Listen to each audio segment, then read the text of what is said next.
If John McCain were, say, an African-American Democrat named John Hussein McCain, the story today would not be that his campaign is run by lobbyists, but which countries have paid the salaries that make his campaign possible.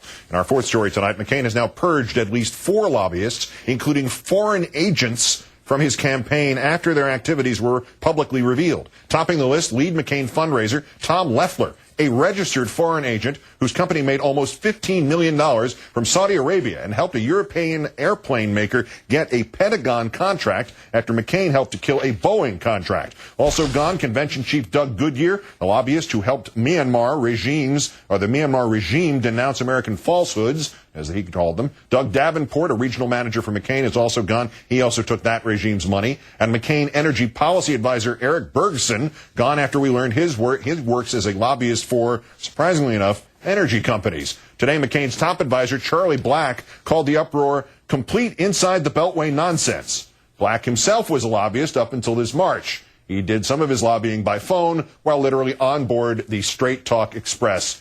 That's why they call it Straight Talk. His client list included, in order of repulsive to disgusting, Ferdinand Marcos, the dictator of Zaire Mobutu Sese Seko, Angolan terrorist Jonas Savimbi, Somali warlord Mohammed Syed Barre, Nigerian dictator Ibrahim Babangida, and Iraq warmonger Ahmed Chalabi, and of course, the Friends of Blackwater.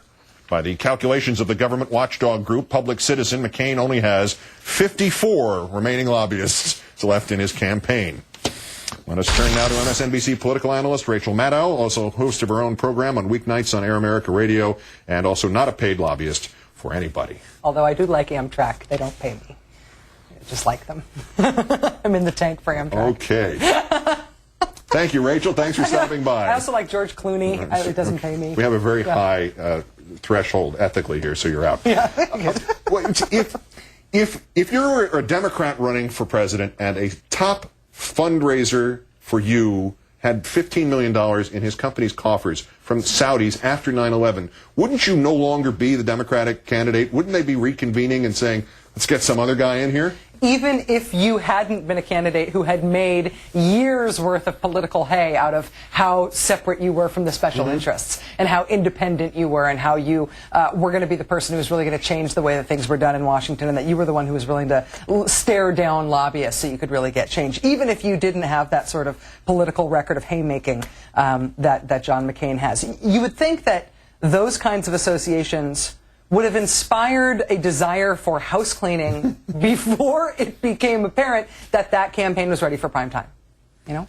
These lobbyists helped to resurrect McCain from that, that great American story of him checking his own bag and carrying his own suitcase and flying coach and flying in the middle and, sitting in the aisle when there wasn't a seat available at the low point, at the nadir of the campaign. And some of them worked for him without any pay.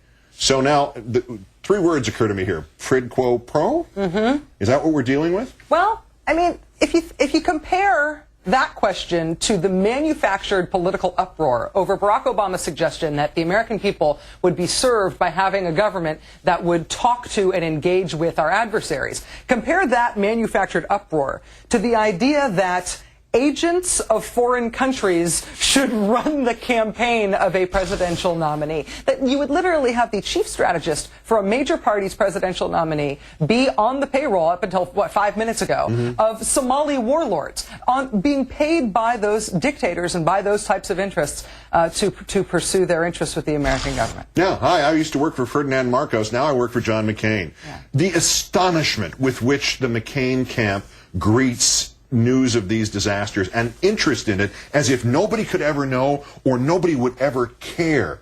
Is this tone deafness, would it be beautiful in another context? Maybe there's a way to come up with this fictionally that it makes some sense. I mean, there is an extent to which, if you are John McCain, sort of older Arizona senator, elder statesman, perpetual presidential candidate, and if that's kind of the level of your political ambition, your political achievement, maybe your constant assertions that the appearance of a conflict of interest doesn't apply to you and that nobody should ever question that these lobbyists who surround you might be buying your political positions, maybe that would be charming. But if you are going to be president of the United States of America and you are literally going to have gotten there because a lobbyist for Saudi Arabia put you there, that's going to be a problem during your presidency, not just for you as a campaign. That's going to be all of our problems as Americans. And another question for next time, because we're out of time here. What about all of her money, Mrs. McCain's money, and the fact that she's not releasing any of her tax records, so we don't know where her investments are, what influence she might have, or what other countries might have influence on her? Rachel Maddow of Air America and MSNBC, great thanks, and stick around. You're in Best Persons in the World tonight. Oh. That's a preview. Surprise. Thank you.